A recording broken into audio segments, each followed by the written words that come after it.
नमस्कार दोस्तों, कैसे आप सब। आज हम देखेंगे एक बेहतरीन exception from the topic redox reaction.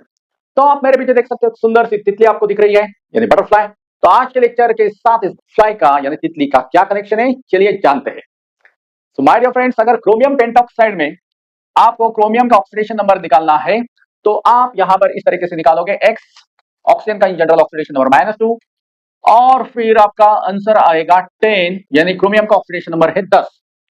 लेकिन ये है बिल्कुल गलत, क्योंकि आपको इसका स्ट्रक्चर नहीं पता। सो क्रोमियम पेंटॉक्साइड का जो स्ट्रक्चर है वो याद रखो, ये है आपका बटरफ्लाई स्ट्रक्चर। तो इसका स्ट्रक्चर होता है कुछ इस तरीके से, दिख रहा है बटरफ्लाई। तो यहां पर देखो, क्रोमियम आपको पता है मेटल है, और मेटल हमेशा इलेक्ट्रॉन देता है।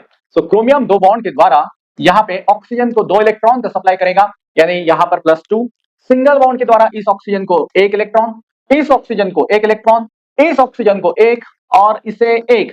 तो इस तरीके से क्रोमियम टोटल 1 2 3 4 5 6 ऑक्सीडेशन नंबर दिखाएगा। सो +10 will be your wrong answer. अगर आपको यहां पर नंबर ऑफ परऑक्सी लिंकेज पूछा तो याद रखो, परऑक्सी लिंकेज का मतलब होता है ऑक्सीजन ऑक्सीजन सिंगल बॉन्ड। तो यहां पर देखो, ऑक्सीजन ऑक्सीजन सिंगल बॉन्ड कितना है, 1, और यहां पर भी है 1। How many peroxy linkage are present here? Peroxy linkage will be 2। I hope so कि आपको ये एक्सेप्शन अच्छे से समझ में आया होगा।